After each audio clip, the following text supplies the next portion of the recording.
إن الحمد لله نحمده ونستعينه ونستغفره ونعوذ بالله من شرور أنفسنا ومن سيئات أعمالنا من يهده الله فلا مضل له ومن يضلل فلا هادي له وأشهد أن لا إله إلا الله وحده لا شريك له وأشهد أن محمدا عبده ورسوله أما بعد. On remercie Allah, louange à Allah pour tout ce qu'il nous accorde comme bien, comme grâce, et on lui demande de déverser ses grâces et bénédictions sur le prophète Mohammed sallallahu alayhi wa sallam, sa famille, ses compagnons et tous ceux qui les ont suivis jusqu'au jour de la rétribution. Celui qu'Allah a guidé, personne ne peut l'égarer. Celui qu'Allah a égaré, personne ne peut le guider.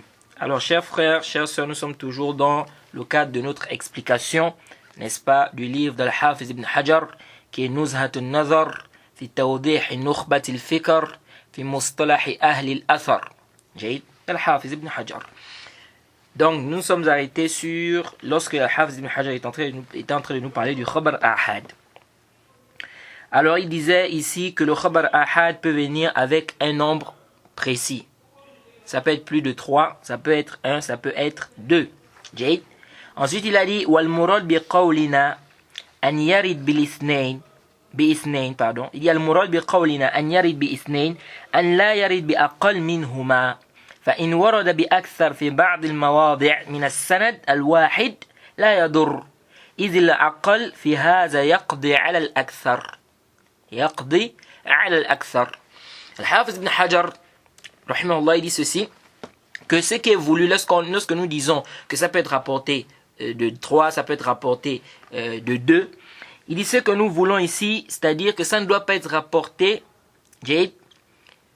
par moins. Lorsque nous disons que ça doit être rapporté par 2, bien, ce qui est rapporté par 2 personnes, il dit ça veut dire quoi ici? Ce qui est voulu, c'est que ça ne doit pas être moins de 2. Ça ne doit pas être moins de 2. Il dit si ça vient avec plusieurs rapporteurs, donc plus de 2 par exemple, dans certains endroits de la chaîne de transmission, il dit ça n'empiète pas, il n'y a pas de problème ici. Car le plus petit nombre, c'est ce qui a le dessus sur le grand, c'est-à-dire c'est le plus petit nombre qui est considéré. Qu'est-ce qu'Al-Hafiz ibn Hajar va nous dire ici? C'est-à-dire lorsqu'on dit par exemple qu'un hadith peut venir, c'est rapporté par 2 personnes, ou c'est rapporté par 3 personnes. Ce qu'on regarde ici, c'est Aqal Tabaqa, c'est-à-dire on regarde la plus petite ou le plus petit nombre, n'est-ce pas, dans le stade, n'est-ce pas, de la chaîne de transmission, dans les étapes de la chaîne de transmission. Ça veut dire quoi ça? C'est-à-dire, on a un hadith qui est rapporté, par exemple, de Abu Huraira. À partir d'Abu Huraira, il y a par exemple 10 personnes qui ont pris. Donc, 10 personnes ont rapporté ce hadith d'Abu Huraira. Des 10 personnes-là, on a dans la chaîne de transmission une des personnes qui s'appelle, des 10 là, il y a une personne qui s'appelle Mohammed. À partir de Mohammed, il n'y a que 2 personnes qui ont pris. Donc il dit ici que on va considérer quoi ici? Est-ce qu'on va considérer le grand nombre qui a pris d'Abu Huraira, ou on va considérer les 2 personnes qui ont pris par exemple de Mohammed? Ici on considère les 2 personnes qui ont pris de Mohammed. Donc ici on regarde le hadith, on regarde le plus petit nombre. C'est le plus petit nombre, c'est par rapport au plus petit nombre qu'on donne le hukm sur le hadith. C'est-à-dire c'est par rapport au plus petit nombre qu'on va dire que ce hadith il est ahad ou pas. Donc ça veut dire que si le hadith est rapporté par exemple de 10 personnes, on va prendre un exemple. Le hadith est rapporté par exemple de 3 personnes qui rapportent de... Non, on va prendre 10 personnes, oui. Le hadith est rapporté de 10 personnes qui rapportent de 10 personnes, qui rapportent de 2 personnes, qui rapportent de 2 personnes encore, qui rapportent de 3 personnes. Ici, là, on va regarder, qu'est-ce qu'on va juger le hadith par rapport à quoi? Par rapport au plus petit nombre. Donc, quel est le plus petit nombre ici? C'est 2. C'est 2. Donc, c'est par rapport à ce plus petit nombre-là qu'on va juger le hadith. Ça, c'est très important de comprendre. C'est ce qu'Al-Hafiz ibn Hajar veut nous dire ici. Donc, si on dit par exemple que ce hadith, il est mashhour. On a dit que le hadith mashhour, on va venir, on va parler de ça, Inch'Allah. Mais on avait déjà donné la définition. Le hadith mashhour, c'est le hadith qui est rapporté par 3 personnes ou plus, mais qui n'a pas atteint le degré du mutawatir, donc du hadith à caractère notoire. Alors, si on a par exemple un hadith qui est rapporté par 3 personnes, ce hadith, de ces 3 personnes-là, n'est-ce pas, il y a peut-être 10 personnes qui rapportent. Ici, là, quel est le chiffre qu'on va compter? Le hadith, on va dire que c'est un hadith quoi? Ou bien, de ces 3 personnes-là, il y a peut-être 20 personnes qui rapportent. Le hadith, on dit qu'il est quoi ici? Est-ce qu'on dit que c'est un hadith mutawatir ou bien on dit que c'est un hadith mashhour? Est-ce qu'on dit que c'est un hadith à caractère notoire ou bien on va dire que c'est un hadith mashhour, donc célèbre? Ici, on va dire que c'est un hadith mashhour.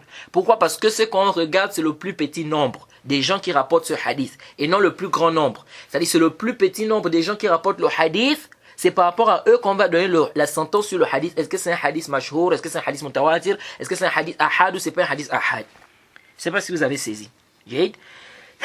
Donc, quand on prend le hadith, si on voit que le plus petit nombre des gens qui rapportent ce hadith dans la chaîne de transmission, c'est 3, on dit que le hadith il est mashhour. Si le plus petit nombre c'est 2, on va dire que le hadith il est aziz, comme on va voir. Si le plus petit nombre c'est 1, on va dire que le hadith il est gharib, comme on va voir. Bi'iznillahi ta'ala. Donc ici, c'est le plus petit nombre qu'on regarde. C'est ce qu'Al-Hafiz ibn Hajar veut nous faire comprendre ici. Ensuite, il dit Fal-awwal al-mutawatir. Al-mutawatir, ici, c'est quoi? C'est ce qui est rapporté, n'est-ce pas, comme on a dit, un grand nombre de personnes, n'est-ce pas, rapporté par un grand nombre de personnes, qui rapporte un grand nombre de personnes, dont la raison, n'est-ce pas, interdit habituellement de penser qu'ils se soient tous mis d'accord pour mentir, pour forger cette information. Et leur information, elle est mahsous, c'est-à-dire qu'ils ont entendu ou bien ils ont quelque chose qu'ils ont vu. Quelque chose de concret en fait. C'est pas un sentiment, un simple sentiment. Non, je pense que non. Il dit fal awwal al mutawatir. Donc il commence ici le mutawatir, donc l'information à caractère notoire. Wa huwa al mufid lil ilm al yaqini fa ukhrij an nadari ala ma ya'ti taqriruhu bi shurutiha allati taqaddamat. Alors ici le cheikh nous dit quoi? Il dit ça implique la certitude. Le hadith qui est à caractère notoire, l'information à caractère notoire implique la certitude. Il dit on fait sortir, quelle est cette certitude? C'est la certitude yaqini. Et il dit on fait sortir de là an-nazari, donc la certitude qui est nazari. Il dit comme on va détailler avec des conditions qui ont déjà été citées. Ça veut dire quoi ça? C'est-à-dire la certitude là, les savants divisent en deux. Ils vont vous parler de certitude qui est daruri et une certitude qui est nazari. Ça veut dire quoi? Il y a une certitude qui est impérative, c'est-à-dire on n'a pas besoin de recherche pour ça. Comme le fait de dire quoi, que le ciel se trouve au-dessus de nous. Ça, on n'a pas besoin de faire un bahth, de faire une recherche pour savoir que le ciel est au-dessus de nous. Maintenant, on a une certitude qui s'acquiert après avoir fait des recherches. Après avoir fait un bahth, qui a besoin d'istidlal, qui a besoin d'arguments, n'est-ce pas, pour qu'on arrive à la certitude. Ça, ils disent que c'est nazari. Ils disent que c'est nazari. Alors donc, Al-Hafiz ibn Hajar dit le mutawatir, il implique le ilm al-yaqini. Donc, c'est-à-dire la certitude qui ne demande pas de quoi? Qui ne demande pas de faire un bahth ou bien une recherche. Il dit wal-yaqin huwa al-i'tiqad al-jazim al-mutabiq wa huwa al-mu'tamad أن خبر متواتر يفيد العلم الضروري وهو الذي يضطر الإنسان إليه بحيث لا يمكنه دفعه. Il dit nous avons le yaqin. La certitude ici, ce qui est voulu, c'est quoi? Une croyance, c'est la croyance, n'est-ce pas? Qui ne contredit pas quoi, ce qui est réel, qui ne contredit pas la réalité. Donc ça ne contredit pas le waqi'. Il dit c'est ce qui est considéré. Il dit le khabar mutawatir, ça implique la certitude impérative. Donc le ilm al-daruri. C'est-à-dire quoi? Le ilm al-daruri, la yahtaj ila nazar. On n'a pas besoin de réflexion, on n'a pas besoin d'un bahth pour ça. On n'a pas besoin de faire une recherche pour ça. C'est-à-dire lorsque l'information là arrive, directement on est convaincu que c'est vrai. On n'a pas besoin ici de faire encore un bahth. Bon, ça aussi, c'est pourquoi il dit ici, c'est ce que la personne est obligée, c'est-à-dire la personne est contrainte d'accepter. La personne ne peut pas rejeter ça. Ça aussi, fait une autre. Parce que le Coran, comme on a dit, les cours précédents, le Coran nous a été révélé, c'est-à-dire le Coran nous a été transmis, n'est-ce pas, c'est-à-dire c'est une information à caractère notoire. Mais malgré ça, il y a des gens qui doutent. Comme les koufars. Donc quand on dit ici que c'est une chose dont la personne est obligée, est contrainte d'accepter, la personne ne peut pas rejeter cela, ça c'est chez qui? C'est quelque chose. Pourquoi les gens qui viennent avec ce mabhas là, du ilm yaqini, ilm daruri, le khabar ahad là, il fait de l'ilm, il fait de zon, la majorité des savants dit comme ça, ceci, cela, ça c'est chez qui? C'est pourquoi c'est quelque chose de relatif en réalité. Pourquoi? Parce que ce qui est ilm yaqini chez toi peut ne pas être chez l'autre. C'est-à-dire, toi tu vois que tu es convaincu. ça implique la certitude cette information. Mais cette information peut ne pas impliquer la certitude. Donc quand vous dites le khabar ahad, l'information unique n'implique pas la certitude. Ça n'implique pas la certitude chez qui? Chez toi, chez vous. Donc intabihu li hadha. Okay? Intabihu li hadha. Il y a d'autres qui disent le khabar ahad en réalité ça implique la certitude, mais s'il y a les qara'in, s'il y a des indices. Nous disons, s'il y a des indices, ça nous ajoute la certitude. Mais le khabar ahad lui-même, il implique la certitude. Il implique la certitude, c'est-à-dire l'information, que l'information nous vienne d'une personne, ou que l'information nous vienne d'un petit nombre de personnes, si c'est prouvé et que ces gens qui nous rapportent, ce sont des rapporteurs dignes de confiance, n'est-ce pas, que l'information est prouvée, ça implique la certitude. Qara'in, s'il y a des qara'in, ça ajoute la certitude, parce que la certitude n'est pas au même degré. La certitude augmente aussi. La certitude, elle augmente également. Et ici, et ça c'est l'avis de Ibn Hazm, parce qu'il y a un khilaf. Le khilaf se situe à quel niveau? Le khabar ahad, l'information unique. Donc une information qui vient d'une personne, ou bien d'un petit nombre, qui n'a pas atteint, c'est-à-dire l'information qui n'a pas atteint en fait les conditions du hadith mutawatir, qui n'a pas atteint les conditions du mutawatir, c'est-à-dire qui n'a pas atteint les conditions, qui n'a pas réuni les conditions de l'information à caractère notoire. Cette information-là, est-ce qu'elle implique la certitude ou bien elle implique la probabilité? C'est-à-dire c'est plus probable que ça soit vrai, mais on ne peut pas dire avec certitude que c'est ça. C'est-à-dire, c'est quoi ce mabhath? Lorsqu'on a un hadith du prophète, Mohammed sallallahu alayhi wa sallam, c'est pourquoi je dis que ce mabhath-là, cette question-là, c'est les savants de Usul qui ont amené ça. C'est-à-dire ça c'est une question qui doit être traitée dans les savants de fondement de la jurisprudence islamique, Usul al-Fiqh.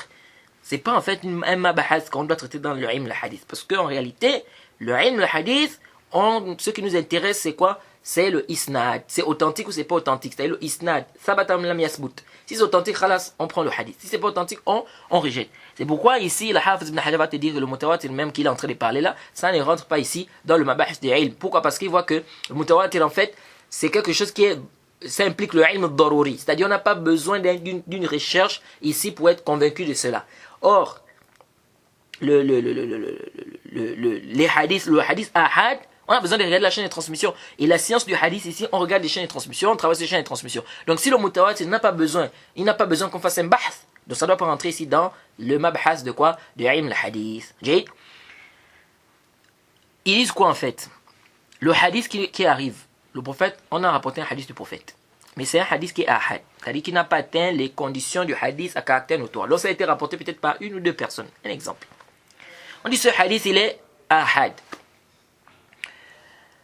Alors, ce hadith qui est ahad, ça implique quoi? La certitude ou bien c'est une probabilité. C'est-à-dire, c'est plus même qu'une probabilité. Parce qu'en réalité, quand les savants parlent de zone, ils veulent le zone rajih. C'est-à-dire, c'est plus qu'une probabilité, mais ça n'atteint pas le degré de la certitude. Donc, c'est plus probable. Donc, est-ce que ici, quand on travaille avec ce hadith-là, on est sûr, c'est-à-dire, c'est une certitude ici que le prophète Mohammed a eu à dire ce hadith, ou bien on travaille avec parce que c'est plus probable, parce que les rapporteurs qui nous ont rapporté ça sont dignes de confiance, etc. Donc c'est plus probable que le prophète Mohammed ait eu à dire ça. Mais ça n'atteint pas le degré de la certitude. Je ne sais pas si vous suivez. Donc c'est ça en fait le débat ici. Le khabar ahad, est-ce que ça implique la certitude? Lorsqu'on a une information qui est à caractère unique, ou bien qui est une information isolée, est-ce qu'on est sûr que le prophète a eu à dire ça? Ou bien on travaille avec parce que ici là c'est plus que la probabilité, c'est plus probable, puisque les rapporteurs sont dignes de confiance, etc. Ou bien les shurut de l'authenticité du hadith ont été réunis. Et donc ici on dit c'est plus probable que le prophète Mohammed ait eu à dire ça, mais on ne peut pas dire avec certitude que le prophète Mohammed a eu à dire ça. C'est ça le débat ici. Donc certains ont dit, et c'est la majorité des savants, ils disent quoi? Ils disent que le khabar ahad, ça n'implique pas la certitude. L'information unique n'implique pas la certitude. Et ça, c'est rapporté de plusieurs savants, parmi lesquels le Cheikh al-Islam ibn Taymiyyah. Sauf que le Cheikh al-Islam ibn Taymiyyah dit l'information unique parce qu'en réalité, les avis on peut les résumer en trois. Il y a un avis qui dit l'information unique n'implique pas la certitude. Il y a un autre avis qui dit, donc ça implique quoi? Là, c'est plus qu'une probabilité. Donc c'est plus probable que le prophète Mohammed ait eu à dire ça. C'est pas quoi? On ne peut pas être sûr ici que le prophète a eu à dire ça. Donc ça n'implique pas la certitude. C'est pourquoi vous allez voir que le shanshana wa dandana, le soft talk que les gens amènent aujourd'hui, soi-disant on ne peut pas prendre le khabar ahad dans la croyance. Pourquoi? Parce qu'ils disent la croyance c'est quelque chose qui doit être sûr. Or le khabar ahad ça n'implique pas la certitude, donc on ne peut pas penser à la croyance. Ça c'est batil. Et je vais vous expliquer ici le mahal al-niza' entre les savants de la sunna. Donc premièrement on a dit, il y en a qui disent quoi? Que ça n'implique pas la certitude. Il y en a qui disent que ça peut impliquer la certitude s'il y a des indices. Comme le Cheikh Al-Islam Ibn Taymiyyah dit que ça peut impliquer la certitude s'il y a des indices. Et il y a d'autres qui disent que ça implique la certitude. Que l'information unique implique la certitude.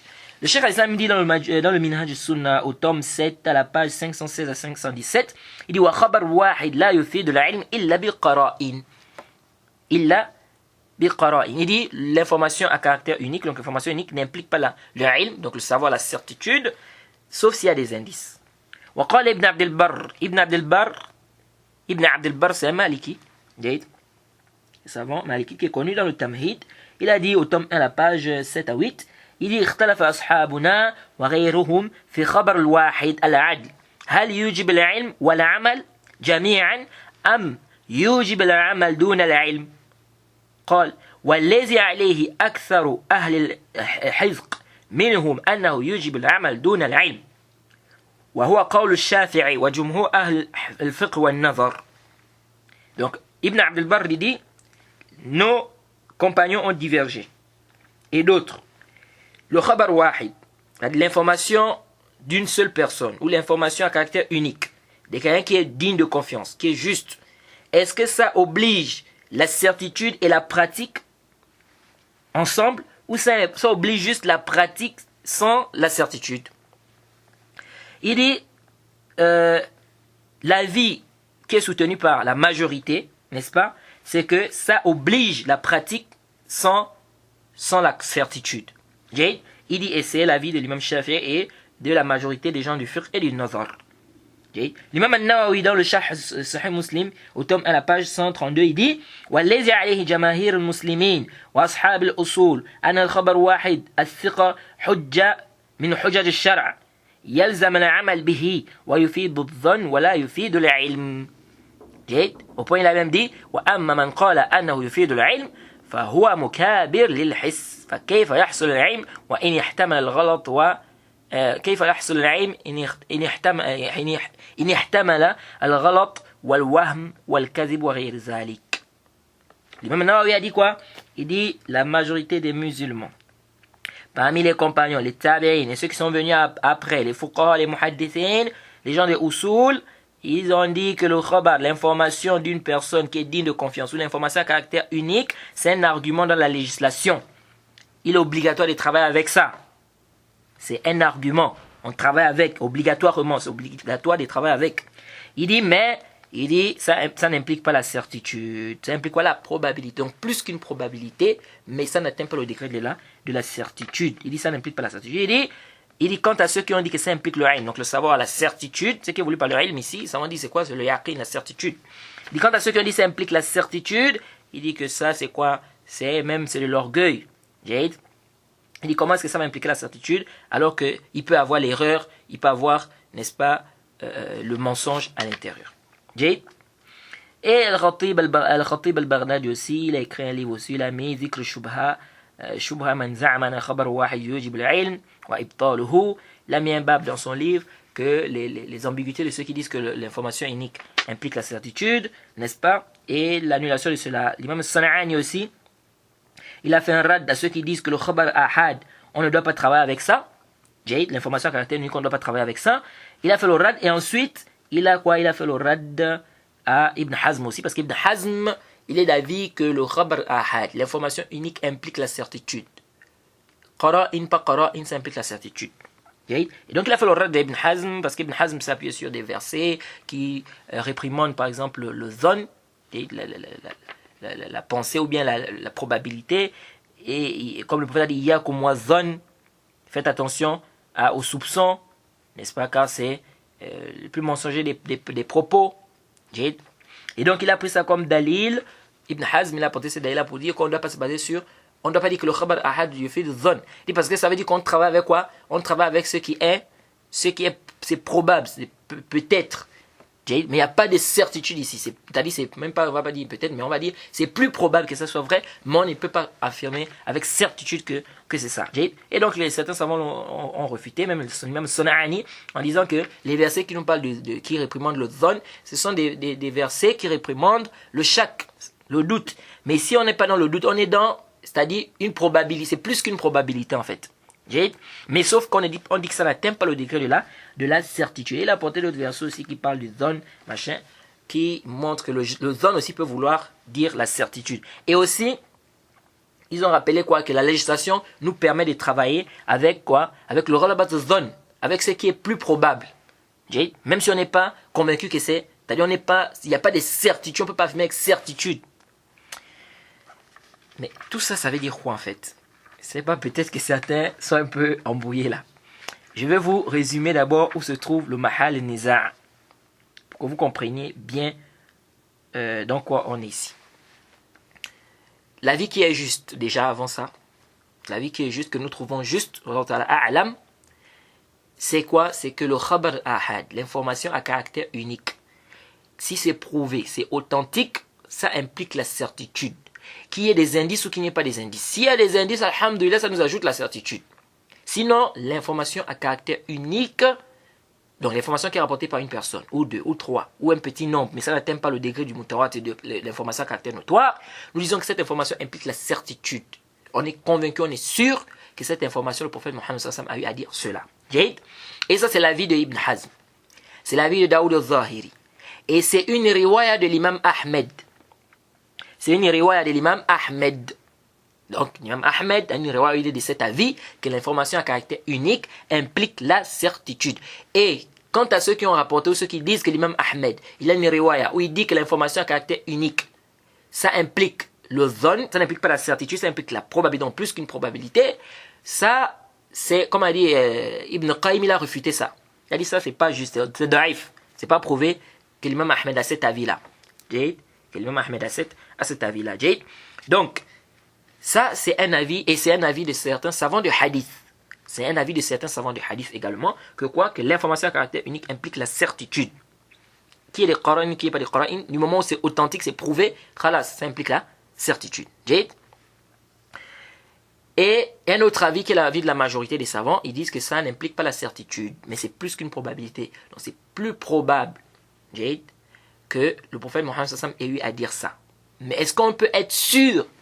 Ils disent que ça n'atteint pas le degré de la certitude. Ça, c'est un autre avis des savants. Un autre troisième avis des savants de la Sunna, toujours, ils disent quoi? Que l'information à caractère unique implique la certitude s'il y a des indices. S'il y a des indices, et on va voir, le shérif va détailler, il va parler de ça ici, Al-Hafiz ibn Hajar. S'il y a des indices, on dit que ça implique la certitude, sinon on dit quoi? Ça implique là, c'est plus qu'une probabilité, donc c'est plus probable que le prophète ait eu à dire cela. Maintenant, intabihuhuna. Les savants qui ont dit ça, les savants de la Sunna, qui ont dit que le khabar ahad, ça n'implique pas la certitude, ils te disent que mais c'est obligatoire. Déjà, il faut retenir ça déjà. Tous les savants sont unanimes. Les savants de la Sunna, qu'on travaille avec l'information unique si c'est authentique. Il est obligatoire de travailler avec l'information unique si c'est authentique. Si l'information est prouvée, que ça soit mutawatir, que ça soit pas mutawatir, les savants de la Sunna sont tous unanimes qu'on travaille avec. C'est-à-dire que c'est obligatoire de travailler avec. Ça, il faut comprendre. Parce qu'il y a des gens qui s'embrouillent ici. Ils n'ont pas su où se trouve le mahal niza', où se trouvent les savants, où se trouve la divergence des savants, etc. Ils ont tout mélangé, ils ont apporté des paroles des gens des bid'a, ils ont mélangé ça ici. Non. Les savants de la Sunna sont tous unanimes que le khabar ahad, l'information à caractère unique, on travaille avec si c'est authentique. La divergence, c'est qu'est-ce que ça implique cette information. Est-ce que cette information implique la certitude? Donc, est-ce qu'on va dire qu'on est sûr, donc à 100%, on est sûr que le prophète Mohammed sallam ait eu à dire cette information, ou bien ici on se base sur, c'est plus probable du fait que ces rapporteurs sont dignes de confiance, ou bien que ça réunit les conditions de hadith authentique, et donc ici on dit c'est plus probable que le prophète Mohammed sallam ait eu à dire ça, mais on ne peut pas dire avec certitude. Mais ça ne veut pas dire que c'est pas obligatoire de travailler avec, c'est obligatoire de travailler avec ça. Je ne sais pas si vous voyez. C'est là où se trouve la divergence. Donc la divergence, nécessairement, de la Sunna se trouve à quel niveau? Pas au niveau de la pratique. Est-ce qu'on doit pratiquer, travailler avec ce texte ou pas? Non. La divergence se trouve au niveau de quoi? Au niveau de qu'est-ce que ça implique cette information? Est-ce qu'elle implique la certitude ou pas? Et ces savants-là disent quoi? Parce que quelqu'un peut dire, mais comment ça, ils disent que ça n'implique pas la certitude, mais ils disent que c'est obligatoire de travailler avec. Ils disent oui, ils disent parce que dans la législation, on nous a permis de travailler avec le Rollabathon. On nous a permis de travailler avec ce qui est plus probable, ce qui est probable, même si ça n'atteint pas le degré de la certitude. Comment ça? Lorsque l'islam nous demande de prendre 2 témoins dans, par exemple, quelqu'un, on va peut-être maintenant chez le juge, il y a un problème. On nous demande de prendre 2 témoins. Par exemple, sur une affaire, il faut 2 témoins. Jade. Et les 2 témoins doivent être quoi? Ça doit être des témoins justes, dignes de confiance. Mais est-ce qu'on est sûr, est-ce qu'on est sûr à 100% que ces 2 témoins-là ne peuvent pas se mettre d'accord pour mentir? Ils viennent témoigner sur une affaire. Est-ce qu'on peut être sûr à 100% que les 2 témoins-là, ils ne peuvent pas se mettre d'accord pour mentir? Ils peuvent se mettre d'accord pour mentir. Mais est-ce que ici, c'est ce qui est plus probable? Non. Du moment où ils sont dignes de confiance, ce qui est plus probable, c'est qu'ils disent la vérité. Donc il dit ça n'atteint pas le degré de la certitude. Mais l'islam nous a demandé de travailler avec. Les 4 témoins, quand on parle de la fornication, le zina, on dit qu'il faut amener 4 témoins. Jade. Ces 4 témoins-là, est-ce qu'on peut être sûr qu'ils ne peuvent pas se mettre d'accord pour mentir que tel a fait le zina? Et ils s'arrangent, ils disent non, on dit que la maison était comme ça. La fenêtre était comme ça, il y avait telle couleur. Ils s'arrangent bien là entre eux. Parce que vous devez savoir que quand les 4 témoins, là, ceux qui viennent témoigner que tel a fait le zina, c'est pas comme ça on va appliquer. C'est pourquoi quand les gens voient des gens, oh non, l'islam, il faut fouetter, il faut lapider. C'est pas comme ça dans le désordre. Il y a des chouroutes, il y a des droits, il y a des règles. C'est pas comme ça que le juge va appliquer. On va d'abord appeler les 4 là. Et on va leur poser des questions. Et si on se rend compte qu'il y a des contradictions dans ce qu'ils disent, ça veut dire quoi? Qu'il y a un mensonge. Si l'on dit non, la porte était ouverte, on dit non, la porte n'était pas ouverte, non, la fenêtre était blanche, non, la fenêtre était noire. Ah, là, il y a un problème. Donc ici, ils disent quoi ceux-là, ces savants-là? Ils disent, par exemple, les 4 témoins. Est-ce qu'on peut être sûr à 100% qu'ils ne se sont pas mis d'accord pour mentir? Il y a une probabilité, même si cette probabilité, elle est faible. Elle est faible, Jade. Parce que le plus souvent, parce que quand on va poser les questions, ils vont donner la même information, la fenêtre était comme ça, on est venu comme ça, il y avait ceci, il y avait cela. Donc la probabilité, elle est faible. Jade. Donc on dit c'est plus probable qu'ils aient dit la vérité. Mais est-ce qu'on peut être sûr à 100% qu'ils ne se sont pas mis d'accord pour mentir? Ils disent non. Ils disent mais avec ça, l'islam nous a demandé de travailler avec. L'islam nous a demandé de travailler avec. Donc si les 4 témoins là, s'il y a 4 témoins qui confirment qu'ils ont vu, ils ont bien vu de leurs yeux comment le sexe de l'homme est rentré dans celui de la femme, parce que c'est ça aussi parmi les conditions. Il faut qu'il y ait vraiment, c'est-à-dire il doit voir ça. C'est pas seulement, non, on a vu 2 personnes sur le drap, et sous le drap. Non, ça ne suffit pas. Jade. Donc ici, là, ils ont réellement vu ça. Jade. Ils ont réellement vu ça. Donc ici, là, est-ce que les 4 là ne peuvent pas se mettre d'accord pour mentir? Il y a une possibilité, mais cette possibilité est quoi?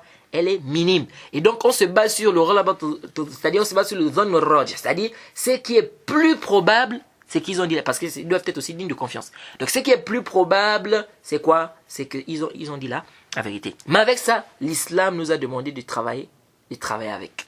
Est-ce que vous voyez? Donc ils disent le fait de travailler avec ce qui est plus probable, ça ne contredit pas, n'est-ce pas? C'est-à-dire c'est pas en contradiction, c'est pas parce que on dit que ça n'arrive pas au degré de la certitude que ça veut dire que c'est pas permis de travailler avec ça tant qu'on dit que c'est plus probable que ça soit comme ça. Jade. Ils disent parce que dans l'islam, il y a des choses qui sont plus probables, c'est-à-dire on ne peut pas affirmer avec certitude que c'est ça, n'est-ce pas? Comme les 2 témoins, l'islam nous demande de prendre leur parole et pourtant il se peut qu'ils se mettent d'accord pour mentir. Mais malgré ça, l'islam nous oblige de travailler. S'il y a 2 témoins qui sont justes, qui ont fait un témoignage ici sur l'affaire, n'est-ce pas? On doit travailler avec ça.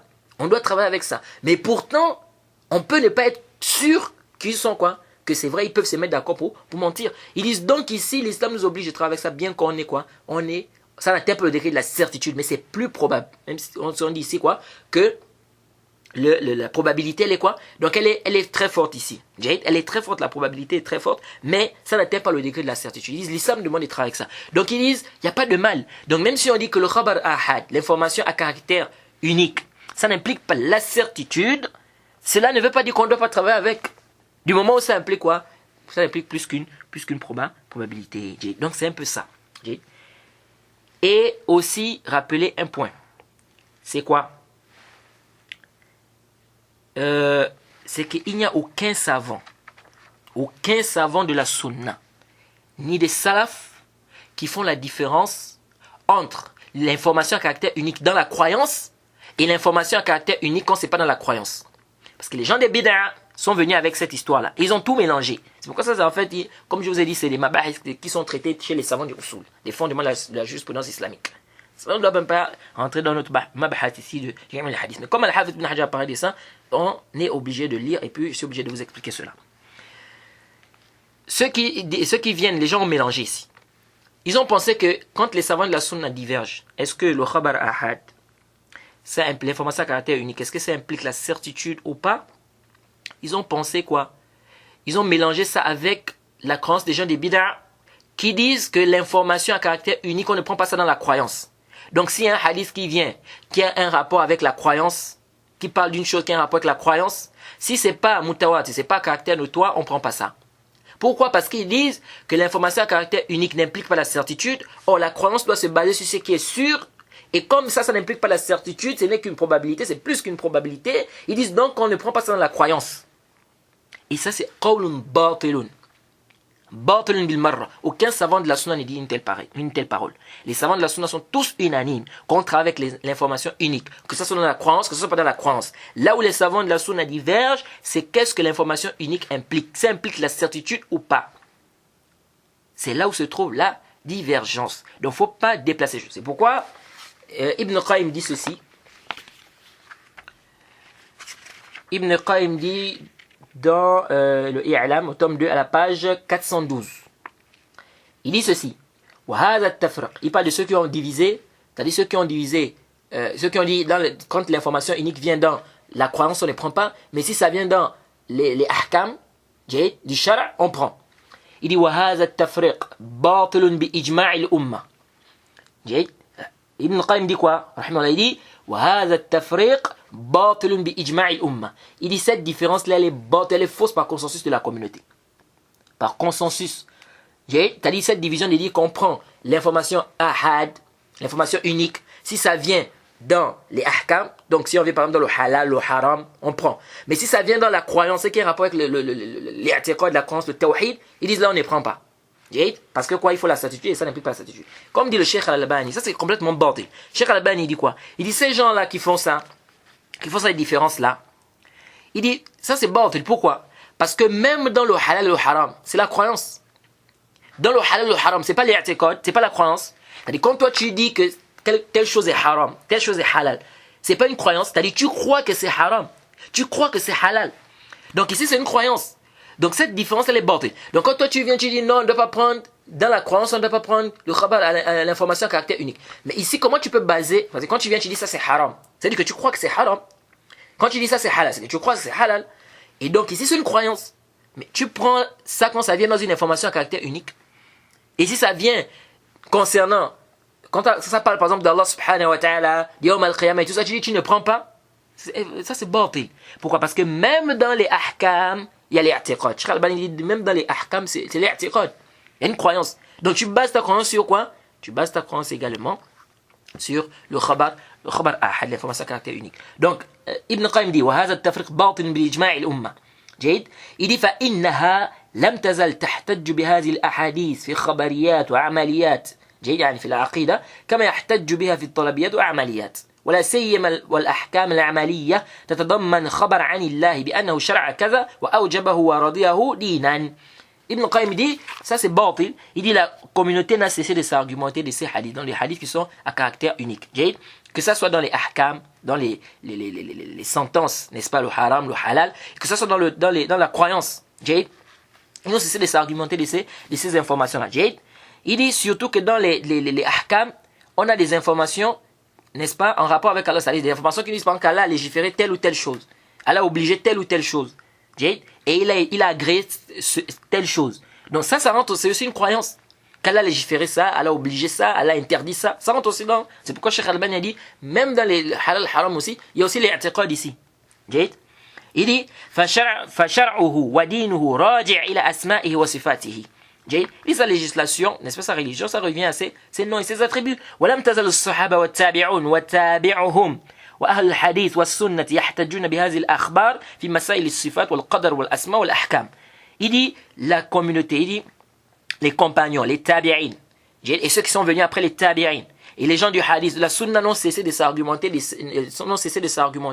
de ces informations-là dans les questions des sifat, dans les questions du destin, dans les questions des noms d'Allah, dans les questions des ahkam. ولم ينقل عن أحد منهم البتة أنه جوز الاحتجاج بها في مسائل الأحكام دون الأخبار عن الله وأسمائه وصفاته. Il dit ça n'a été rapporté d'aucun parmi eux, n'est-ce pas, quelqu'un qui s'est argumenté de ça dans les ahkam, donc dans les sentences, dans le halal, dans le haram, sans s'argumenter de ces textes-là, n'est-ce pas, qui sont à caractère unique, dans quoi? Dans le tawhid, dans la croyance, dans les asma wa sifat. Il y a les asma wa sifat d'Allah subhanahu, les noms et les attributs d'Allah subhanahu wa ta'ala. Il dit, فَأَيْنَ السَّلَفُ مُفَرِّقِينَ بَيْنَ الْبَابِينَ. Il dit, où est-ce que les salafs ont divisé ça? Donnez-nous où est-ce que les salafs ont fait la division. Les salafs ont dit, quand l'information unique arrive quand ce qui concerne la croyance, on ne prend pas. Mais si ça vient dans les ahkam, on prend. Où est-ce que les salafs ont fait cette division-là? Il dit, نعم سلفهم بعد المتأخر المتكلمين الذين لا عناية لهم بما جاء عن الله ورسوله وأصحابه. جيد. بل يصدون قلوب عن الاهتداء في هذا الباب بالكتاب والسنة وأقوال الصحابة. Il dit, oui, leurs salafs dans ça, ce sont quoi? Les dialecticiens, hein, les gens qui font les gens qui font la philosophie, donc les philosophes, ce sont eux qui sont venus avec ce tafriq-là. Il dit ceux qui ne donnent pas d'importance à ce qui est venu, n'est-ce pas, d'Allah subhanahu wa ta'ala, de son prophète, ce qui est venu des compagnons du prophète Mohammed sallallahu alayhi wa sallam. Ils sont en train de faire quoi? Ils ferment les cœurs, n'est-ce pas, de la guidée qui est venue dans le kitab wa sunna et dans les paroles des compagnons. Il dit وَيُحِلُّونَ عَلَى آرَاءِ الْمُتَكَلِّمِينَ وَقَوَاعِدِ الْمُتَكَلِّفِينَ.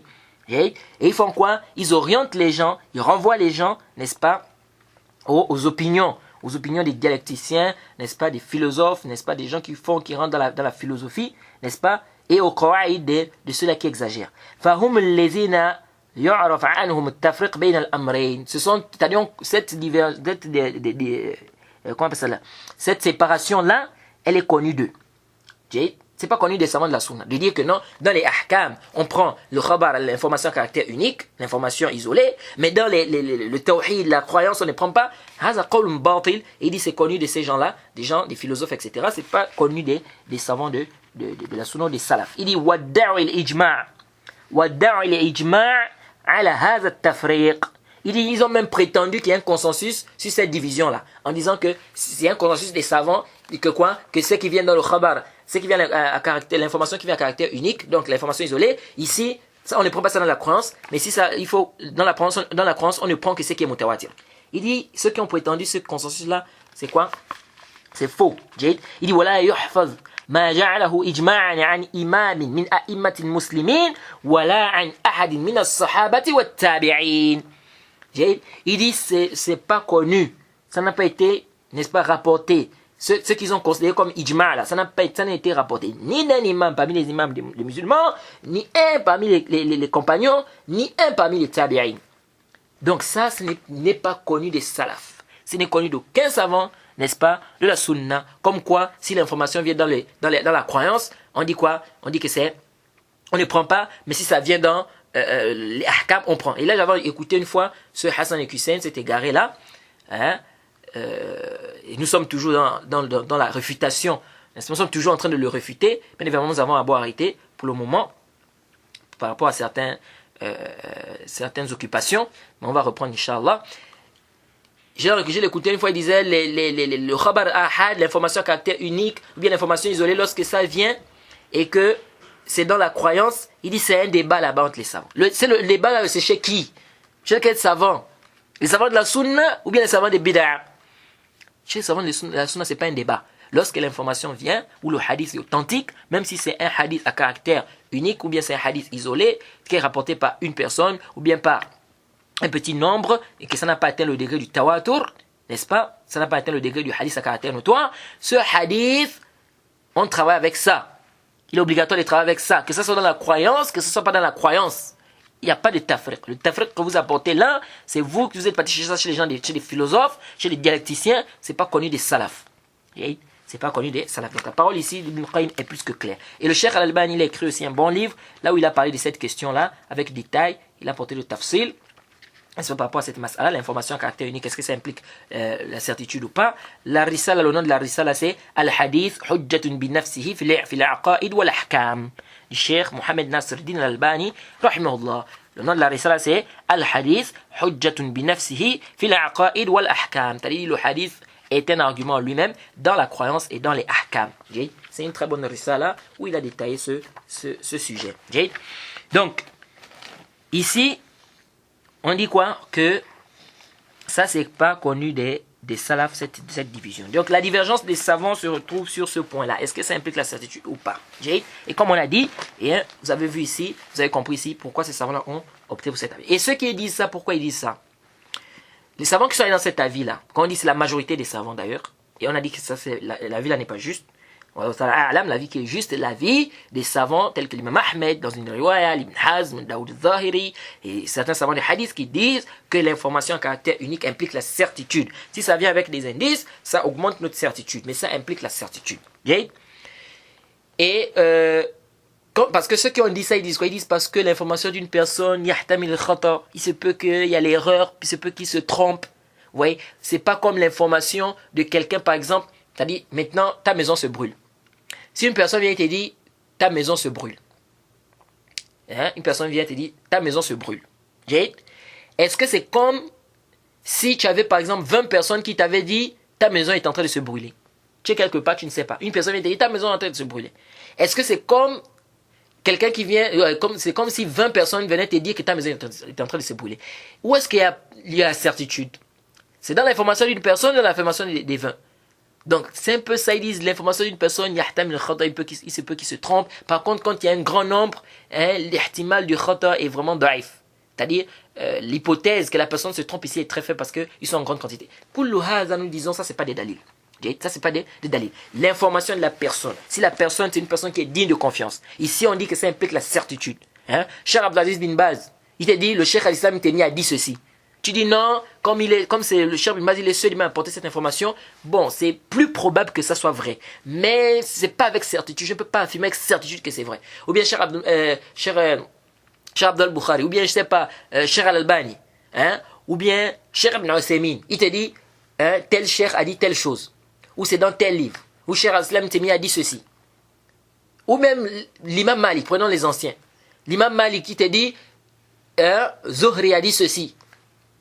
Toi, tu dis, bon, c'est plus probable que ça soit vrai. C'est plus probable que ça soit vrai. Mais je ne peux pas être sûr. Est-ce que c'est comme ça que tu peux te comporter? Donc, on dit si la personne est digne de confiance, la personne rapporte l'information, même si la personne est seule, ça implique la certitude. Ça implique la certitude. Quand on fait de dire qu'il se peut que, parce qu'une personne peut faire l'erreur, donc comme la personne peut faire l'erreur, donc on ne peut pas dire que ça implique la certitude. Par contre, quand l'information a caractère notoire, tout ça, nous disons, ça c'est quoi? C'est pas des dalils. C'est pas des dalils. Pourquoi? Déjà parce que ça c'est, les ihtimalat que vous avez porté là, c'est des ihtimalat khayaliya. C'est des hypothèses illusoires. Où est le dalil que la personne s'est trompée? Une personne est digne de confiance, elle apporte l'information. Tu dis non, ça n'implique pas la certitude. Mais il y a quoi ici? On dit c'est plus comme il est digne de confiance, on dit c'est plus probable.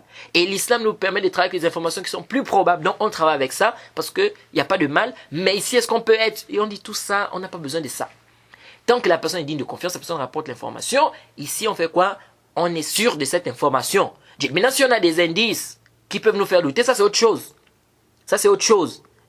Mais la base, l'information de la personne qui est digne de confiance, son information, c'est une information qui est quoi? Qui est sûre. Et dire ici que ça n'implique pas la certitude, ça n'implique pas la certitude, c'est qui? Ça n'implique pas la certitude chez toi, c'est pas chez tout le monde. Donc, il y a des savants qui voient que cette information implique la certitude. Donc, c'est pas parce que ça n'implique pas la certitude chez certaines personnes que c'est un dalil pour dire que l'information en elle-même n'implique pas la certitude. Donc, et venez dire l'erreur ici. L'erreur aussi, on peut trouver 20 personnes, c'est des menteurs par exemple. Ils rapportent une information. Et une seule personne qui est digne de confiance qui ramène l'information. Ici, on va prendre l'information de qui?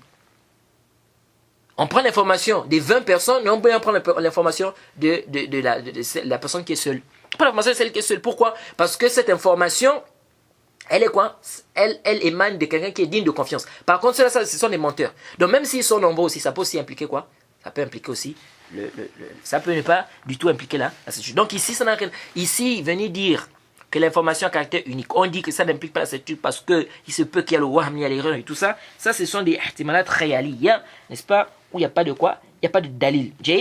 Et ici aussi, le fait de dire, le fait de dire que comme la législation nous a permis de travailler avec des choses, par exemple, où, c'est-à-dire qui sont plus probables, n'est-ce pas, c'est-à-dire que parfois ça n'atteint pas le degré de la certitude, comme l'islam ou bien la législation nous a permis de faire ça, n'est-ce pas? Donc il n'y a pas de mal ici qu'on dise qu'on travaille avec cette information unique-là, n'est-ce pas? Dans ce sens-là, même si ça n'atteint pas le degré de la certitude. On dit c'est pas parce que l'islam nous a permis, bien la législation nous a permis de travailler avec des informations qui, n'est-ce pas, qui sont probables, c'est-à-dire plus probables, n'est-ce pas, mais qui n'atteignent pas le degré de la certitude, comme on a pris l'exemple, par exemple, des 2 témoins, etc. C'est pas parce que l'islam nous a permis de travailler avec ça que ça veut dire que tu dois prendre les paroles du prophète Mohammed et dire que ça implique ça n'implique pas la certitude. Donc c'est pas ça, c'est pas un dalil. Est-ce que c'est parce que la législation nous a permis de travailler avec ça, avec ce qui est plus probable, même si ça n'atteint pas le degré de la certitude, que cela voudrait dire que tu dois prendre les hadiths du prophète Mohammed que tu dois dire que ces hadiths-là qui sont à caractère unique, n'est-ce pas, n'impliquent pas la certitude. Là yalzam. Donc ça aussi, c'est pas quoi? C'est pas des dalils. Donc l'avis juste, c'est quoi? Que ça implique la certitude. Ça implique la certitude, l'information à caractère unique. Et on a plusieurs hadiths dans ça. Les compagnons du prophète, lorsqu'ils étaient tentés de prier à Beit el-Maqdis, quelqu'un est venu, il leur a dit que la crible a été changée, c'est plus Beit el-Maqdis, c'est maintenant vers la Kaaba. Ils se sont retournés. Est-ce qu'ils ont dit non, bon, l'information ici, parce que là, ils étaient dans une certitude, c'est que c'est Beit el-Maqdis. Donc, on va dire quoi? Qu'ils ont laissé l'information où ils étaient sûrs pour prendre une information qui est plus probable, mais qui n'atteint pas le degré de la certitude. Ça fait une hasard. Même s'il peut venir non, mais ici, on peut travailler avec ce qui est quoi? On peut travailler avec ce qui est plus probable dans la législation. Donc, ils ont travaillé par rapport à ça. Mais ils ont laissé ce qui était donc sûr alors. Ils ont laissé ce qui était quoi? Ce qui était sûr pour prendre ce qui est quoi? Plus probable. Donc ça là, c'est pas quoi? C'est pas sahih. Et bien évidemment, les tafsilat de ça, les arguments de tout un chacun, ce n'est pas ici le but. Là, c'était juste pour vous faire comprendre parce que si on explique comme ça, parfois il y a certaines personnes qui peuvent ne pas comprendre. On est en train de parler de quoi ici? Sinon, ça c'est des mabahith qu'on traite dans les livres des usul al-fiqh, les fondements de la jurisprudence islamique. Et peut-être si Allah nous donne une longue vie, si Allah nous facilite, peut-être quand on va rentrer, quand on va expliquer, n'est-ce pas, un livre des usul, n'est-ce pas, on va revenir sur cette question en détail avec les arguments tout un chacun et tout. Mais retenez que la vie qui est juste, la vie que nous trouvons juste au A'lam, c'est la vie d'Ibn Hazm, la vie de Daoud al-Zahiri, la vie de l'imam Ahmed dans une riwaya et la vie de certains savants de hadith. C'est quoi? C'est que l'information à caractère unique implique la certitude, contrairement à la vie de la majorité des savants. Ça implique la certitude, que ça vienne avec des Qur'an ou pas, la base c'est que ça implique la certitude. Si l'information nous vient, n'est-ce pas, d'une personne ou de 2 ou de 3, tant que l'information est prouvée, c'est authentique, ça réunit les conditions, nous disons que c'est authentique, on croit, on travaille avec ça et ça implique la certitude. On est sûr que le prophète Mohammed sallallahu alayhi wa sallam a eu à dire, a donné cette information. Et le fait que la législation nous a permis de travailler avec ce qui est plus probable, ce n'est pas un dalil pour venir rendre maintenant les hadiths du prophète Mohammed sallallahu alayhi wa sallam, n'est-ce pas, min qabil hadha. Il dit que ça n'implique pas la certitude, mais ça implique le zon. Hadha kalam, laysa bis-sahih al-battata. Et c'est ce, quand tu regardes même le amal des salaf, c'était ça. L'information authentique, une fois c'est authentique, khalas, ils travaillent avec, ils croient, n'est-ce pas. Maintenant, venir dire ici que non, ils ont travaillé avec ce qui était ralabat al-zon, ils ont travaillé avec le zon rajih, ils ont travaillé avec ceci. Kullu hadha laysa bis-sahih. Ensuite, le Hafiz ibn Hajar continue, il dit وَقِيلَ لَا يُفِيدُ الْعِلْمِ إِلَّا نَظَرِيًّا. C'est pourquoi vous allez voir que dans les livres de usul, il y a beaucoup de paroles, n'est-ce pas, en rapport avec la falsafa qui rentre à l'intérieur. C'est pourquoi les livres de usul, il faut faire très attention. Il faut vraiment choisir le bon livre. Il faut vraiment que c'est un livre des savants de la sunna qui est expliqué et tout. Parce qu'après, vous allez trouver dans beaucoup de livres de usul, il y a des ilm al-kalam qui est rentré dedans, les paroles des dialecticiens, les paroles de certains philosophes, c'est des trucs qui t'amènent dans des philosophies. C'est subhanallah. Or, la chose est très simple et claire. Okay? Il dit وَقِيلَ لَا يُفِيدُ الْعِلْمَ إِلَّا نَظَرِيًّا. Il y a certains qui ont dit que l'information à caractère unique n'implique pas le savoir, la certitude, n'est-ce pas, sauf nazariyan. Nazariyan, c'est-à-dire on a besoin de faire une recherche. C'est-à-dire, il y a certains qui ont dit l'information à caractère unique peut impliquer la certitude, mais ça n'implique que le ilm ish wa ilm nazari. Le mutawatir, pardon, qu'est-ce que j'ai dit même? le mutawatir, c'est-à-dire l'information à caractère notoire. Il y a certains qui ont dit que ça implique la certitude, mais c'est la certitude qui est nazariya. Parce qu'il y a deux, on a dit il y a deux certitudes dont les savants ont, ces savants ont détaillé ici. Il y a une certitude qui est daruri. Daruri, c'est-à-dire quoi? Que on n'a pas besoin de faire un bahth, on n'a pas besoin de faire une recherche. C'est une certitude, dès que tu as l'information, dès que tu as la chose, directement, tu sais que c'est ça, tu es sûr de ça. Sans recherche. Comme on a dit, comme le fait de dire que le ciel est au-dessus de nous. Maintenant, il y a une certitude qui s'acquiert à travers quoi? La recherche, le bahth. Il faut l'istidlal, il faut le dalil.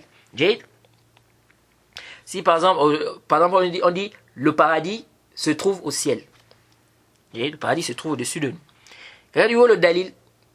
Ici on dit le dalil, c'est qu'il y a plein de dalils comme quoi le paradis est sous le trône d'Allah subhanahu wa ta'ala.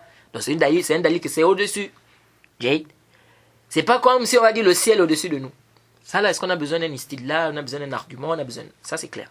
Donc il y en a qui ont dit quoi? Ça implique la certitude. Donc le mutawatir, le khabar mutawatir, donc l'information à caractère notoire implique la certitude, mais une certitude qui est quoi? Nazarin. C'est-à-dire ça nécessite d'abord quoi? Une recherche, un bahth. Walay sabiché, dans le Hafiz ibn Hajar, il voit que ça c'est pas juste, la vie là. Lui il voit que l'information à caractère notoire, ça implique la certitude daruri. C'est-à-dire, on n'a pas besoin d'istidlal, d'arguments pour ça. C'est clair, c'est connu. Comme il a dit ici, c'est une certitude, c'est-à-dire c'est une chose où la personne est obligée de croire et elle ne peut pas repousser ça, elle ne peut pas rejeter cela. Il dit لأن العلم بالتواتر حاصل لمن ليس له أهلية النظر كالعامي. Il dit car la connaissance ou la certitude du mutawatir, ça, même le ami, c'est ressenti même par celui qui n'a pas quoi, qui n'a pas les capacités de faire des recherches, comme le ami, comme le ami, le commun des musulmans. Pourquoi? Parce que ils disent en fait que si on dit que la certitude, le mutawatir, ça implique la certitude, c'est-à-dire la certitude daruri, la certitude nazari, qui a besoin d'une recherche, d'un bahth. Ils ont ça veut dire que personne ne va avoir, parce que même le ami, parfois il a la certitude, n'est-ce pas, dans des informations. Il n'a pas fait le bahth, il n'a pas fait la recherche, etc. Ils disent donc, ça veut dire quoi? Ça veut dire que le khabar mutawatir, l'information à caractère notoire, ça implique la certitude daruri, c'est-à-dire ce n'est pas une certitude où on a besoin de faire un bahth. Il dit إذ النظر ترتيب الأمور معلومة أو مظنونا يتوصل بها إلى علوم أو ظنون وليس في العام الأهلية لذلك ولو كان نظريا لما حصل لهم. جيد.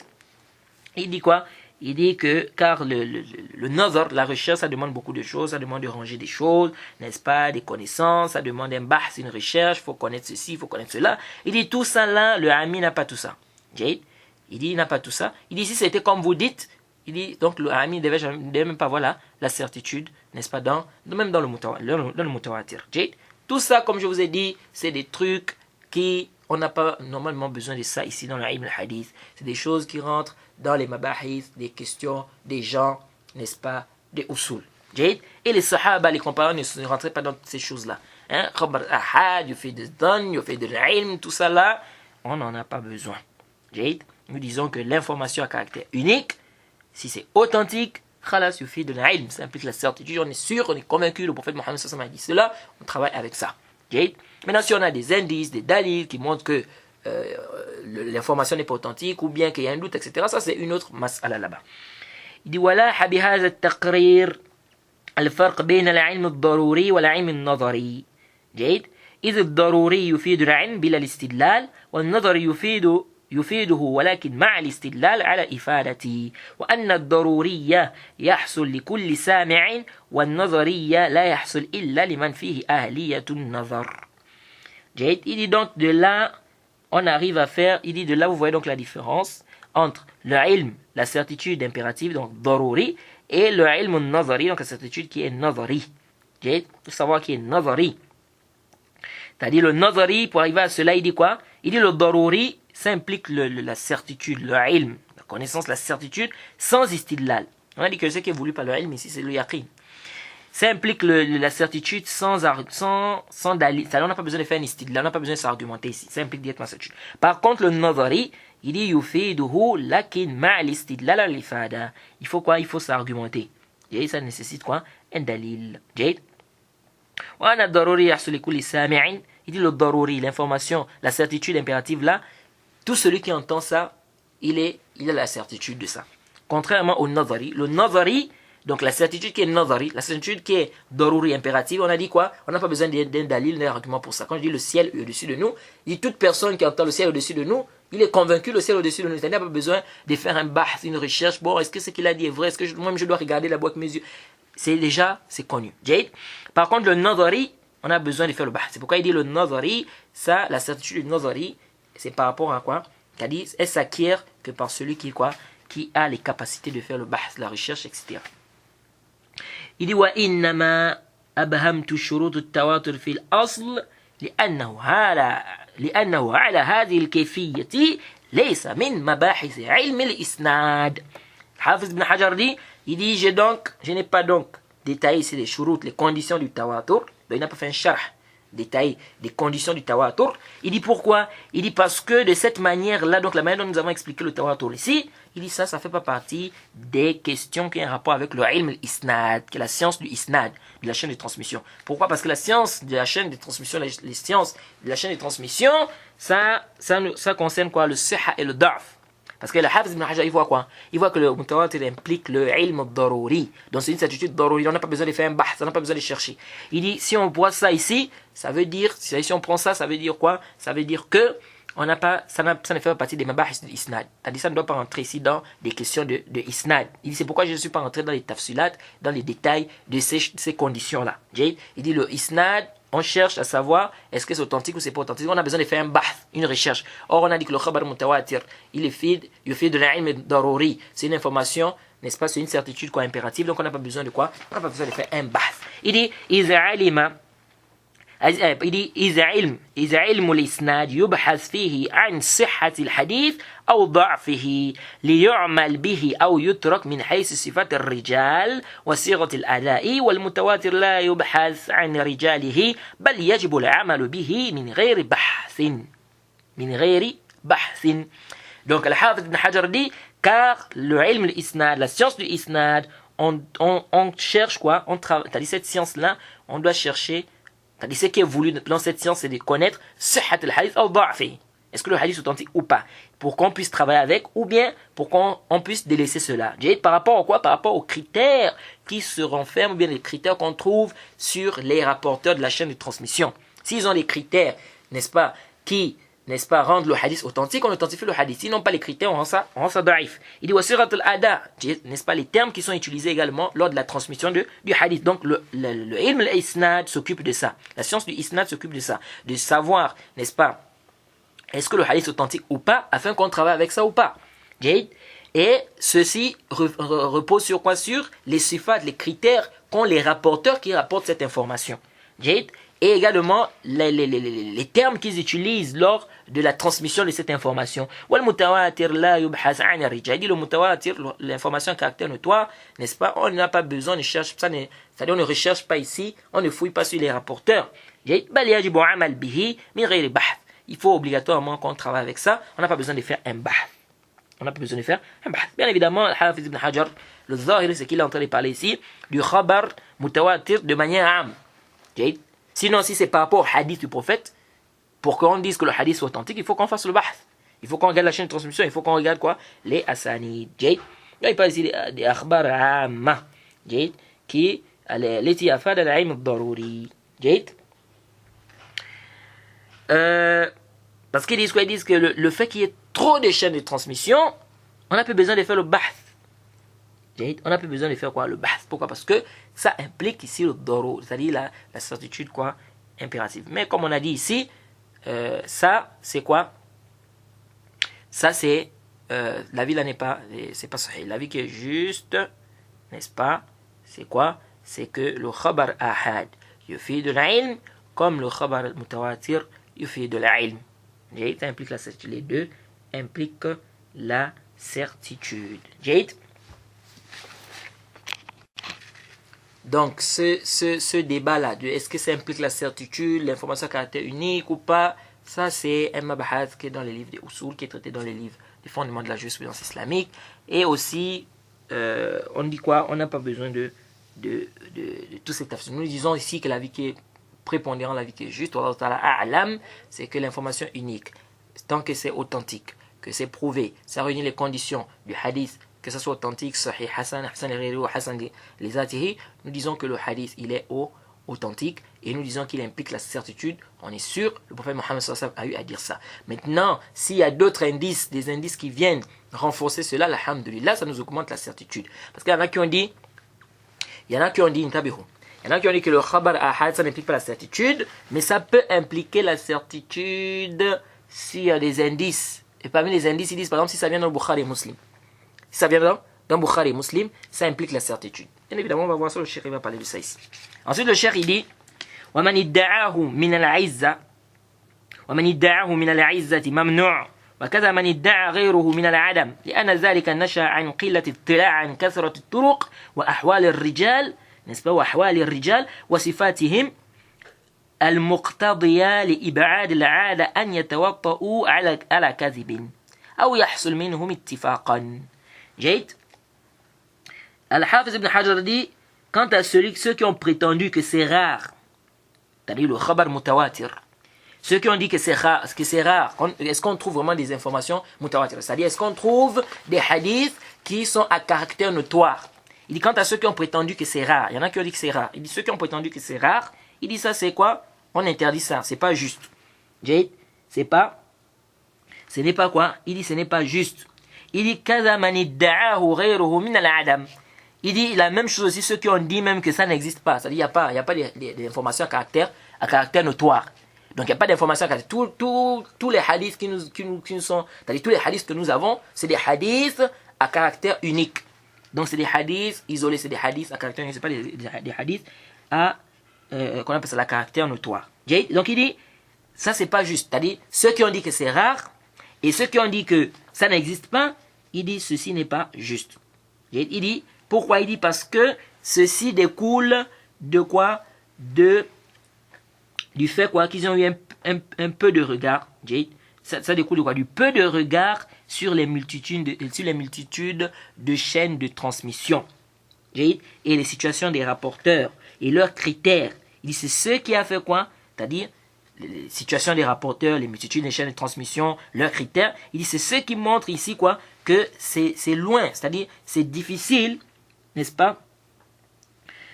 Le plus souvent qu'ils se soient mis d'accord pour mentir ou qu'ils se soient tous mis d'accord sur ça. Il dit les multitudes des chaînes de transmission, les critères, la situation des rapporteurs et tout, ça nous montre quoi? Que c'est difficile qu'on dise qu'ils se soient mis d'accord pour, n'est-ce pas, pour mentir, pour apporter cette information. Il dit donc ceux-là qui ont dit que c'est rare ou que ça n'existe même pas, il dit ceci est dû à quoi? À un manque, n'est-ce pas, de regard sur les multitudes de chaînes de transmission qui sont parce qu'il y a une parole comme ça d'Ibn Hibban. Ibn Hibban, je vais vous lire, il dit dans le Muqaddimah de son Sahih, au tome 1 à la page 156, il dit ceci: فَأَمَّا الْأَخْبَارِ فَإِنَّهَا كُلُّهَا أَخْبَارُ الْأَحَادِ. Donc même ceux qui viennent qui disent non, le khabar al-ahad il fait des ilm. Et vous savez qu'il y a des savants même, des hadiths, qui sont malades, disent que tous les akhbar, tout ce qui est comme information c'est ahad. Il n'y a pas de mutawatir. Donc comme ça vous allez rejeter toute la sunna, vous allez rejeter tous les hadiths. Il dit ceci, il dit أما الأخبار فإنها كلها أخبار آحاد لأنه ليس يوجد عن النبي صلى الله عليه وسلم خبر من رواة عدلين روى أحدهما عن عدلين وكل واحد منهما عن عدلين ينتهي ذلك إلى رسول الله صلى الله حتى ينتهي ذلك إلى رسول الله صلى الله عليه وسلم. Il dit فلما استحال هذا وبطل ثبت أن الأخبار كلها آحاد وأن من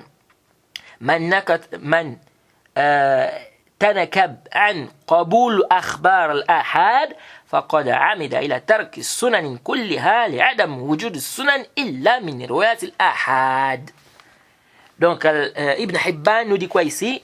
Il dit quant aux akhbar, aux informations, il dit toutes les informations sont ahad, sont à caractère unique. Il dit il n'y a pas une information qui est rapportée du prophète, n'est-ce pas, de deux personnes, qui rapporte de deux personnes jusqu'à arriver au prophète. C'est-à-dire, deux personnes rapportent de deux personnes, rapportent de deux personnes, rapportent de deux personnes jusqu'au prophète. Il dit, il n'y a pas ça, ça n'existe pas. Il dit, du moment où c'est impossible, on ne trouve pas ça, et que c'est batil, que deux personnes rapportent de deux personnes, qui rapportent de deux personnes, qui rapportent de deux personnes, qui rapportent de deux personnes, qui rapportent de deux personnes jusqu'au prophète, de cette manière-là. Il dit ça, c'est possible. Il dit c'est pas prouvé aussi. Il dit de là on voit bien quoi, que les informations, les akhbar, toutes les informations sont ahad. Donc toutes les informations sont à caractère unique. Pas d'informations à caractère notoire. Wa anna man tanakab, c'est-à-dire celui-là. Il dit quant à ceux qui ont refusé d'accepter les akhbar ahad, il dit ça veut dire quoi? Ça veut dire qu'il a délaissé, il a refusé ici tout ce qui est sunna. Il dit car, il a laissé tout ce qui est sunna. Il dit car quoi? Il dit parce qu'il n'y a pas, n'est-ce pas, dans les sunan, il n'y a pas dans les sunan des informations, si ce n'est des informations à caractère notoire. Si ce n'est des informations à caractère notoire. Donc c'est comme c'est le Hafiz ibn Hajar, quand il dit ici, ceux qui ont dit que c'est rare, c'est pas juste. Et ceux qui ont dit, c'est la même manière, la même chose aussi, ceux qui ont dit que ça n'existe pas, c'est comme si le Hafiz ibn Hajar ici, il veut faire un rad à qui? À ces savants qui ont dit ça, comme Ibn Hibban. Bien évidemment, Ibn Hibban, est-ce qu'il a voulu ici rejeter le fait qu'il y ait réellement des informations à caractère notoire? Ou bien ici, il est en train de parler ici des sifa, c'est-à-dire des critères, n'est-ce pas, de hadith. Est-ce qu'on a des hadiths qui nous viennent deux personnes, rapport de deux,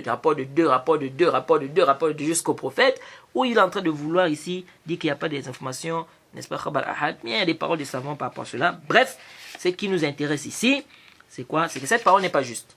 Cette parole d'Ibn Hibban, ce n'est pas sahih. C'est-à-dire, ici, là, dire qu'il n'y a pas de khabar ahad. Si on prend ici, ce sens-là, en disant qu'il n'y a pas de khabar ahad, il n'y a pas de khabar, pardon, mutawatir, pas d'information à caractère notoire, ça c'est pas sahih. Il y a plein de hadiths qui sont venus à caractère notoire. Al-Hafiz al-Suyuti, il a écrit un livre, hein, il a regroupé des hadiths qui sont venus à caractère notoire, hein, qu'il a nommé Qatf al-Azhar al-Mutawatira fil akhbar al-Mutawatira. Et il y a aussi d'autres même qui ont regroupé, qui ont écrit aussi d'autres livres, n'est-ce pas, pour regrouper des informations. Et il a rapporté plus de 300 hadiths à l'intérieur. Plus de 300 hadiths, n'est-ce pas, à caractère notoire. Évidemment, ces hadiths aussi, il y a des paroles, on peut dire aussi des choses sur ça. Il y en a qui sont tentés, il y en a qui ont des problèmes et tout. Mais il a rapporté plus de 300 hadiths.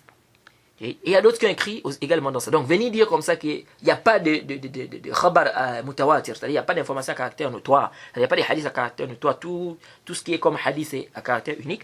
هذا الكلام ليس بالصحيح البتة. جيد. Ensuite ici, Al-Hafiz ibn Hajar continue, il dit ومن أحسن ما يقرر il dit ومن أحسن ما يقرر به كون المتواتر موجودا وجود الكثرة في الأحاديث أن الكتب المشهورة المتداولة بأيدي أهل العلم شرقا وغربا مقطوع عندهم بالصحة نسبتها إلى مصنفيها إذا اجتمعت على إخراج حديث جيد على إخراج حديث وتعددت طرقه تعددا تحيل العادة تواطؤهم على الكذب إلى آخر الشروط أفاد العلم يقيني بصحته إلى قائله جيد ومثل ذلك في الكتب المشهورة كثيرا جيد. Et le Hafiz ibn Hajar dit parmi les meilleures choses, n'est-ce pas, par lesquelles on peut s'argumenter, n'est-ce pas, pour dire que le mutawatir, le hadith à caractère notoire, existe bel et bien. Il dit c'est quoi? C'est les kutub, les hadiths qui sont là, les kutub qui sont connus des savants.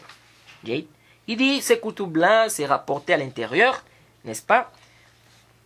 Ces savants-là qui sont des savants sharqan wa gharban, c'est-à-dire que ce soit des savants de l'Est ou de l'Ouest.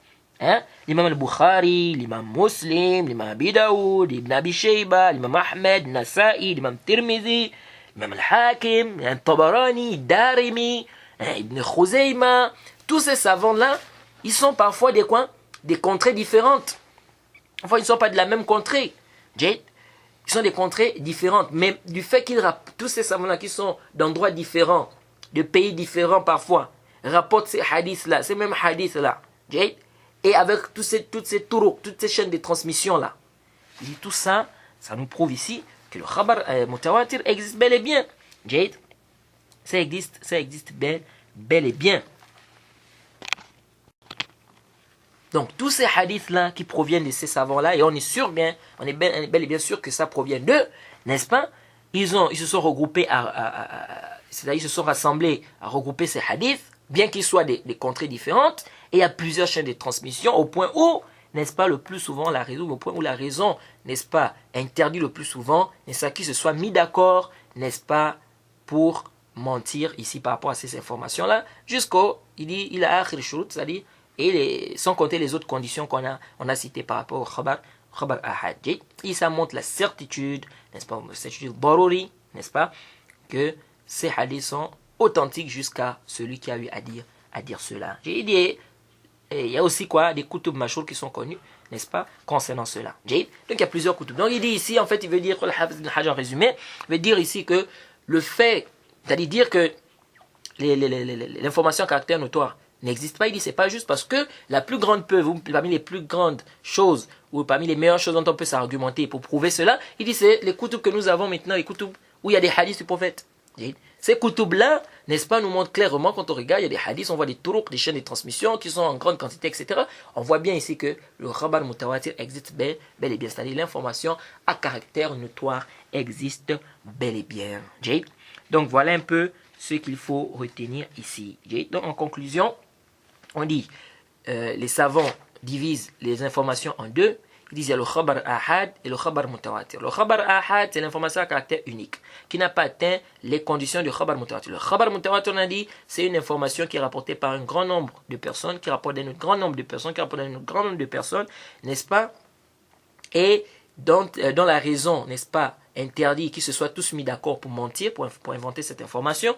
Et leur information est mahsous, donc c'est des choses qui sont quelque chose de concret, de réel. Ils ont entendu ou ils ont vu. Ça, c'est quoi le khabar mutawatir? Donc, l'information ou les hadiths sont de catégorie. On a les hadiths qui sont mutawatirants. C'est ce qu'on vient d'expliquer. Ensuite, on a les hadiths qui sont ahad, c'est-à-dire à caractère unique. Les hadiths qui sont à caractère unique, ce sont des hadiths qui sont rapportés par une, deux personnes, ou bien qui sont rapportés par un petit nombre de personnes, c'est-à-dire c'est des hadiths en résumé qui n'ont pas atteint, ou bien c'est des hadiths qui n'ont pas atteint le degré du hadith mutawatir. Donc ça n'a pas réuni les conditions du hadith mutawatir. Donc ça n'a pas réuni les conditions du hadith à caractère notoire. Ça, c'est l'information à caractère unique. Maintenant, est-ce qu'on doit travailler avec le hadith à caractère unique et le hadith à caractère notoire? Ici, les savants de la sunna sont tous unanimes qu'on travaille avec le hadith à caractère notoire, ça déjà pas débat. Et on travaille avec le hadith à caractère unique aussi, ça aussi il n'y a pas débat. C'est-à-dire que si le hadith il est prouvé, même si c'est à caractère unique, on travaille avec. Et il n'y a pas de différence à faire entre ce qui est rapporté à caractère unique dans la croyance et ce qui est rapporté à caractère unique dans les ahkam. Il n'y a pas de différence. Les savants de la sunna ne font pas cette différence-là. Là où il y a une divergence entre les savants de la sunna, c'est l'information à caractère unique. Est-ce qu'elle implique la certitude ou pas? Là, il y a un débat entre les savants. De la sunna, il y a des savants qui disent que ça n'implique pas la certitude, mais ça implique quoi? La probabilité. C'est plus prépondérant. Et c'est plus probable, pardon. C'est-à-dire c'est une probabilité qui est plus qu'une simple probabilité. Mais ça n'atteint pas le degré de la certitude. Ça, c'est un groupe de savants qui ont dit ça. Et je vous ai lu ici les paroles de certains savants sur cela. Et il y a d'autres savants, n'est-ce pas, qui disent que l'information à caractère unique n'implique pas la certitude, mais ça peut impliquer la certitude si on a des indices, si on a des qara'in. Parmi les qara'in, par exemple, le fait que ça vienne dans le Sahih Bukhari Muslim. Et le fait que ça soit rapporté dans le Sahih Bukhari Muslim, il dit ça implique la certitude. Et on verra, le Hafiz ibn Hajar, il va parler de ça un peu devant ici, les qara'in, les indices là. Et il y a d'autres qui disent qu'il y a des indices ou pas, du moment où l'information est authentique, même si c'est une information à caractère unique, ça implique la certitude. Et c'est la vie que nous avons adoptée, c'est la vie que nous trouvons juste, et c'est la vie d'une riwaya de l'imam Ahmed, et c'est la vie de l'imam Ahmed, l'imam Ahl Sunnah. Et c'est également un avis, n'est-ce pas, de Ibn Hazm, c'est l'avis d'Ibn Hazm, et c'est aussi l'avis de Daoud al-Zahiri et de certains savants de hadith.